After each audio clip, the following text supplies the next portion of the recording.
Hey, yo, let them through. Let them through. Acting like idiots. Where's the car? They said it was here. Shouldn't you guys have the car up here? Tell them to pull it up. Here?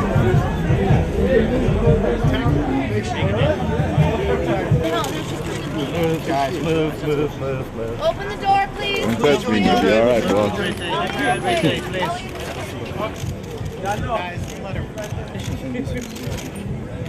Just give them a little safety space to pull out. Whose car is this? His. His. That's fine. Well, I don't want. Have you ever found yourself rolling your eyes at a celebrity flaunting their wealth on social media or cringing at their out-of-touch comments about hardships? If so, you're not alone. Celebrity culture isn't just in decline. It's being rejected altogether. For decades, we've worshipped the rich and famous, from Hollywood icons to social media influencers. But now the tide has turned. People are tired of the elite and their excess. And this backlash isn't just new. It's been building for centuries. Today, we're diving into the fascinating rise and fall of celebrity culture. From the opulence of Marie Antoinette to the implosion of modern influencer culture. We'll explore how our obsession with fame evolved and why it's falling apart before our eyes. So let's get into it. To truly understand the downfall of celebrity culture, we need to go back to where it all began and uncover why history is repeating itself.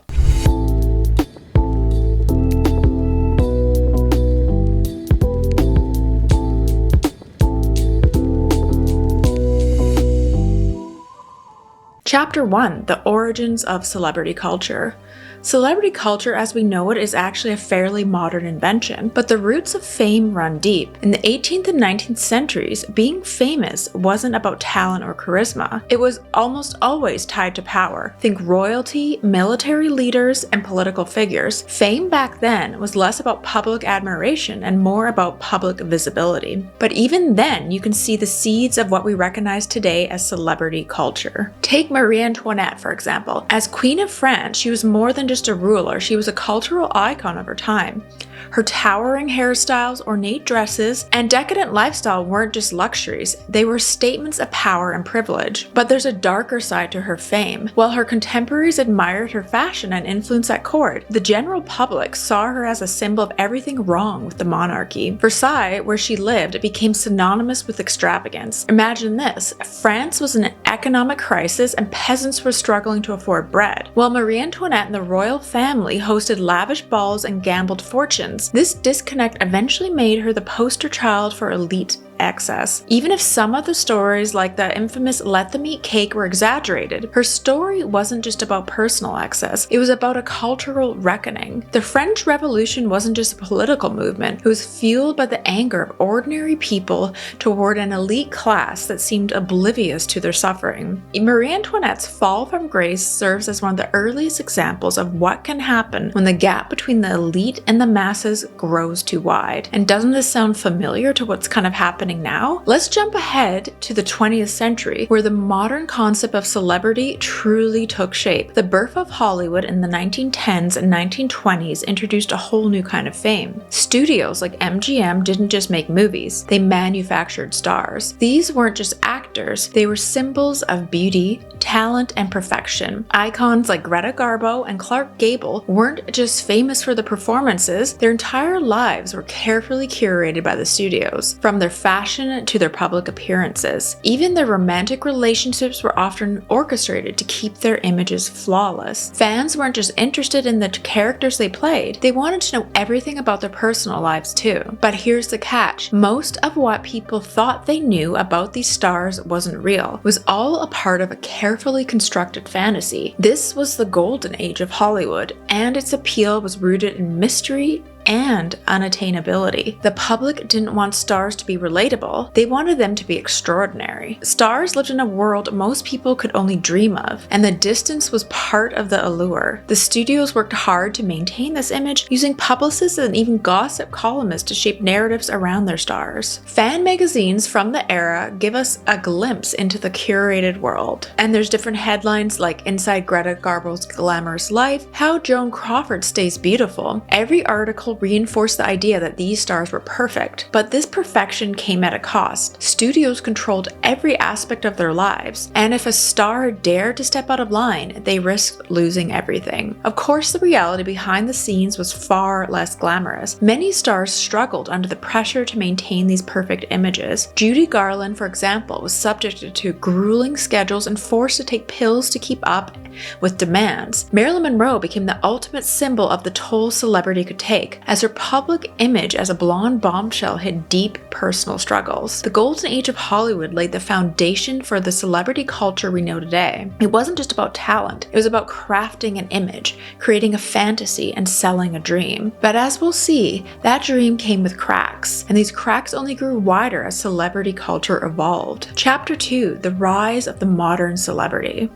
As we move into the late 20th century, celebrity culture began to shift in a significant way. The invention of the television brought celebrities into our living rooms, and later, the rise of tabloids and entertainment news gave us an even more intimate view of their lives. This was the era of accessibility, when the mystique of old Hollywood was replaced by an insatiable hunger for personal details about the stars. Shows like Lifestyles of the Rich and Famous became cultural phenomena, offering viewers a voyeuristic look into the opulence of Hollywood elites. For the first time, we weren't just interested in their performances on screen or stage. We wanted to know what their homes looked like, what cars they drove, how they spent their wealth. Celebrity culture was no longer about admiration, it was about aspiration. It wasn't enough to enjoy a movie or a song, we wanted to live like our favorite stars. By the 1990s and early 2000s, the obsession with celebrity hit a fever pitch. Tabloid culture exploded, and stars like Britney Spears, Lindsay Lohan, and Paris Hilton became the focal points of a new kind of fame, one that was as much about their scandals as their successes. This was the age of the relentless paparazzi. Celebrities couldn't leave their homes without being mobbed by photographers. Their every move, whether it was a trip to the grocery store or a night out, was documented, scrutinized, and turned into a headline. The tabloids thrived on drama, and stars found themselves in vulnerable moments, like Britney Spears, who was often exploited for profit. And I do feel bad for Britney. I think that led a lot to her downfall, was just being constantly hounded. And the 2000s weren't just about following celebrities on the big screen or hearing their music. It was about watching their lives unravel in real time. Reality shows like The Simple Life turned stars like Paris Hilton into household names, not because of their talent, but because of their personas. We were obsessed with excess, scandals, and the idea of the train wreck celebrity. This era of celebrity wasn't about achievement, it was about the drama. Paparazzi culture and the rise of reality TV turned fame into a spectacle, and while audiences couldn't get enough, this relentless scrutiny took a toll on many celebrities, pushing some to the brink. And then came the rise of social media, which changed the game entirely. Platforms like Instagram and Twitter gave us unprecedented access to celebrities' lives, or at least the versions that they wanted us to see. Suddenly, celebrities weren't just on our TVs or in magazines, they were in our pockets, sharing curated glimpses of their world in real time. This was the birth of a new kind of celebrity, the social media influencer. Unlike traditional celebrities, influencers weren't necessarily actors, musicians, or athletes. They were ordinary people who became famous for their lifestyles. They turned their homes into photo shoots, their meals into content, and their lives into aspirational marketing campaigns. For a while, this was enough. Audiences loved the illusion of intimacy and relatability that social media offered. Influencers felt accessible in a way that Hollywood stars never had. But in reality, this new wave of fame wasn't all that different from old Hollywood. It was still a carefully curated performance designed to sell a fantasy. The difference was, now everyone had a front row seat. But there was a catch. With social media, the line between celebrities and their audiences blurred. The curated posts, luxury trips, and designer outfits began to feel like a constant reminder of what we didn't have. The aspirational became alienating, and as economic inequality grew, that divide started to feel even bigger. As the years went on, cracks began to show. Social media influencers, once seen as relatable, were now being criticized for their privilege and access. During the pandemic, for example, influencers influencers faced backlash for traveling to luxury destinations while most people were stuck at home. The curated perfection that once had made them appealing was now making them seem out of touch. This era of fame, whether it's paparazzi-driven, tabloid culture, or Instagram influencer lifestyles, has brought us closer to the celebrities than ever before, but it's also made us more critical. The rise of the modern celebrity wasn't just about accessibility, it was about selling a dream. And as we've seen, dreams aren't always what they seem. And I do think I appreciate celebrities more that kind of like don't share too much and kind of stay out of political things and kind of preaching and giving too much of their opinion. Like, I think celebrities need to like stick to their acting realm and stop pushing other agendas on me and other people. And chapter 3, the breaking point. But now something has changed. People are no longer captivated by the lifestyles of the rich and famous. In fact, many are outright rejecting them. But why? Because in a world facing massive challenges like economic inequality and political unrest, the excess of the elite feel incredibly out of touch and even offensive at this point. It's not hard to see why public sentiment has turned. For example, while ordinary people are cutting back to make ends meet due to inflation, celebrities like Kylie Jenner and Taylor Swift have been called out for using private jets as short as 17 minutes. And it's true, like Leonardo DiCaprio is preaching to everyone about climate change, but yeah, he has a yacht, it's private jet. So it's like rules for thee, but not me. And these flights release more CO2 than the average person generates in an entire year. How can someone preach about sustainability one minute and live so wastefully the next? And the pandemic was a tipping point. Celebrities trapped in their massive estate shared videos bragging about how hard lockdown was for them, while millions of people were losing their jobs, struggling to pay rent, and dealing with other devastating consequences. And remember the infamous Imagine video? A group of A-listers thought singing from their mansions would uplift people, but it only highlighted how out of touch they really were. It wasn't just traditional celebrities under fire. Influencers faced similar backlash for flaunting luxury vacations during lockdowns or posting ads of expensive products while their audiences were grappling with uncertainty. The illusion of relatability that made influencers popular in the first place started to crumble. People realized that these creators weren't relatable at all. They were just as disconnected as Hollywood elites. But the backlash against celebrities wasn't just about their wealth and privilege. Movements like the Me Too exposed the darker side of the entertainment industry, forcing us to finally confront the uncomfortable truth about the industries that produce fame. Hollywood, once seen as a glamorous dream factory, is now associated with exploitation and inequality and other horrible things that have been done to women for a long time, and finally it got exposed. And who's to say what's going to come up in the new year with the P. Diddy list and other things. It'll be interesting to see what happens with that. But it's very disturbing. It really makes you think. And then you see all, and I can remember where I heard it, but someone's like, look at all the people who are in all the movies. You know how it's always the same people? It's like, what are they involved in? What did they have to do? Are they the chosen ones? Like, some of them don't even seem that talented or great. So why are they so famous and other people aren't? It's kind of interesting when you think of it that way. And this Me Too movement was a turning point. Pull back the curtain on decades of scandal and corruption in Hollywood. Suddenly, these powerful figures weren't untouchable anymore. From Harvey Weinstein to Kevin Spacey, people who seemed untouchable were being held accountable. And it wasn't just about individuals. It was about dismantling the systems that allow this behavior to thrive. And it's interesting too, now that X is basically, you can see the real truth, and before the media really controlled what people could see. And I think a lot has changed now that you can actually see stories. They're not controlling the complete narrative anymore. And that's what they were doing before, and trying to like tell us how to think. And one of the biggest problems is their hypocrisy. Celebrities love to talk about how woke and progressive they are, but their actions rarely match their words. They'll wear pins supporting Time's Up on the red carpet, but continue working with directors and producers accused of misconduct. They'll make a speech about climate change and then hop on their private jet to their vacation home, and people are fed up with the double standards. Social media has given ordinary people a voice, and they're using it to hold celebrities accountable. And it's true, because people are seeing these clips, they're seeing the footage of them taking the private jets. outlets, and before they were able to kind of hide. And the power dynamics have shifted. Fans are no longer passive consumers, they're active participants in shaping the narrative. When celebrities make mistakes or show their privilege, the internet is quick to call them out. And these moments can go viral in an instant, leading to widespread backlash. But it's not just about individual controversies, it's about the bigger picture. We're living in a time of massive inequality. Billionaires are getting richer when millions of people struggle to make ends meet. And I think a lot of this happened in 2020. There's like a massive wealth transfer, like tons of small business closed. And even now, like years later, at least in Canada, like almost every week, a new small business closed in the city I live. The whole downtown's completely boarded up now. It's overrun with like drugs, and it's gotten like post-apocalyptic, to be honest. And celebrities with their lavish lifestyles and tone-deaf posts have become symbols of that inequality. And it's clear that people aren't idolizing them in the way they used to. In many ways, the rejection of celebrity culture is about the larger cultural shift. People are no longer willing to blindly accept systems that prioritize wealth and privilege over fairness and equality. And celebrities, as some of the most visible symbols of these systems, are feeling the brunt of the backlash. And we're at a breaking point on celebrity culture. Once built on admiration and aspiration, is now being dismantled by growing awareness of its flaws. The public isn't just tired of the excess, they're tired of the hypocrisy, the privilege, and the detachment from reality. I mean, to them, the groceries probably still aren't expensive. They're like, I can still go to Whole Foods, but the average person can't even, like here, I think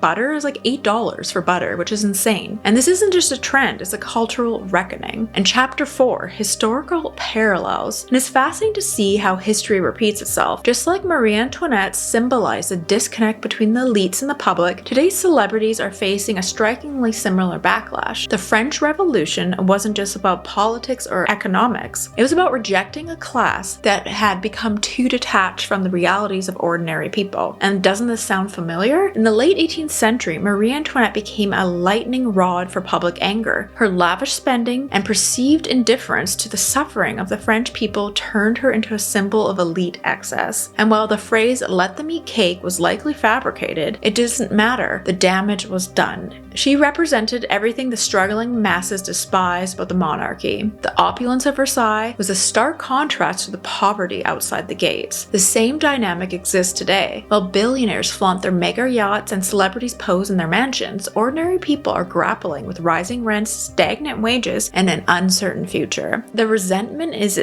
eerily similar to what we saw during the French Revolution. The parallels don't end there. Just as the French revolutionaries rejected the monarchy and its excess, modern movements are rejecting the celebrity class as symbols of inequality and privilege. Social media has become the new public square, where anger toward elites is shared, amplified, and turned into action. It's not just Marie Antoinette, though. We've seen this cycle before. Think of the Gilded Age in the 19th century, a time when industrials like the Rockefeller, Vanderbilt, and Carnegie amassed enormous amounts of wealth, while workers toiled in dangerous conditions for a meager pay. Public outrage eventually led to labor reforms, trust-busting laws, and a shift in how wealth was distributed. The cultural mood was clear. Enough was enough. And fast forward to today, we're seeing a similar reckoning. Just as the excess of the Gilded Age sparked reform, the extravagance of modern elites is inspiring calls for change. Whether it's the wealth taxes, labor strikes, or social media backlash, people are once again saying, this isn't sustainable. Every era of inequality seems to follow a similar pattern. First, the elite class rises to prominence, using their wealth and privilege to distance themselves from the struggles of everyday people. Then,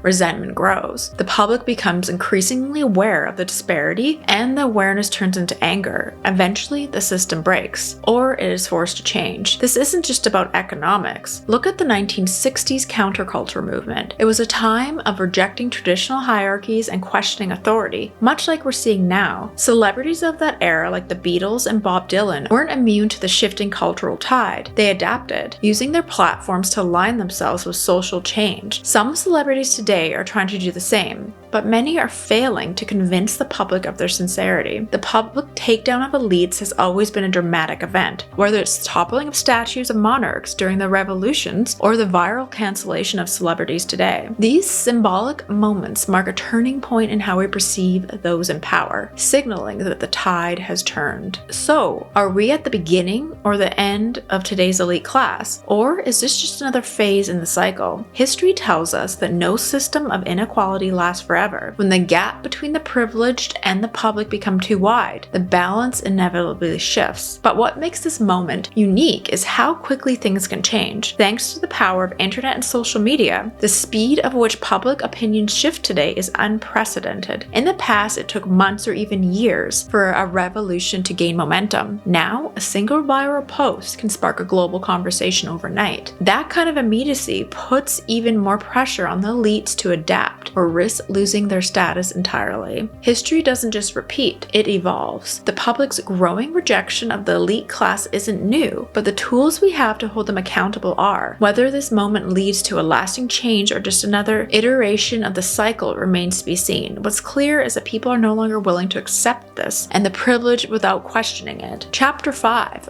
What comes next? So if we're done worshipping the rich and famous, what's next? What replaces this system that has dominated our culture for so long? Whether the answer might already be in front of us, we're seeing a seismic shift, a pivot away from perfection and excess and towards something far more relatable, authenticity. And social media and even Instagram have democratized fame in a way that was unthinkable even just a decade ago. You no longer need to be a Hollywood studio or a recording label to be famous or the news. You can have your own podcast, your own YouTube channel, and actually give real news. And that's why the mainstream media is dying and no one's listening to them anymore, because everyone's onto them. All you need is a phone, a good idea, and the courage to be yourself. Creators who share their genuine thoughts, talents, and even their flaws are resonating with audiences in the way that traditional celebrities can't. We're seeing a rise in creators who focus on honesty over perfection. And it takes some people who blew up post-2020, like Michaela Nogueira, the makeup artist who went viral not just for her talent, but for her relatability. Or creators who share their mental health journeys, parenting struggles, or everyday triumphs and failures. And they aren't just trying to sell us a fantasy, they're giving us reality. And this shift reflects what people are craving in the post-2020 world of economic uncertainty. After years of being bombarded with these unattainable lifestyles of the rich and famous, audiences are gravitating towards creators and real people. And this isn't to say that all creators are perfect or immune to criticism, and they're not, but the difference is that their fame feels earned, not handed to them. I mean, obviously I still enjoy watching movies, and I do think there's a lot of actors and actresses that are very talented, and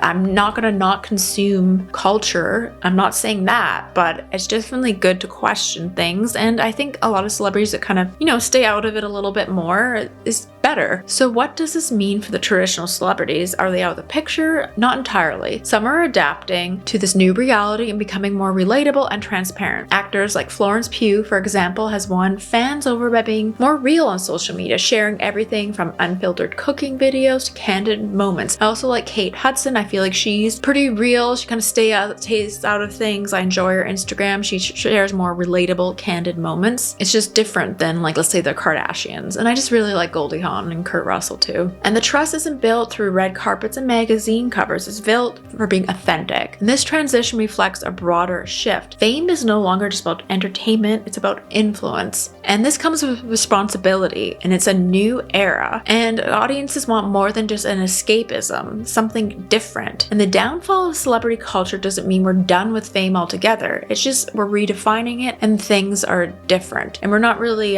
falling for the bait anymore. And it's probably a good thing. What do you think? Are we witnessing the end of celebrity culture, or are we just adapting? And it's just a new evolution. So it'll be interesting to see how things go over the next few years. But I think people are kind of done with the Kardashian style excess, like the private jets. Like, that's great, you have a private jet, but just don't preach to me about other things then. So let me know in the comments below, what are your thoughts on this subject? Are you sick of celebrity culture? Are you done worshiping celebrities? Always curious about your thoughts below, and don't forget to check out some of my other videos.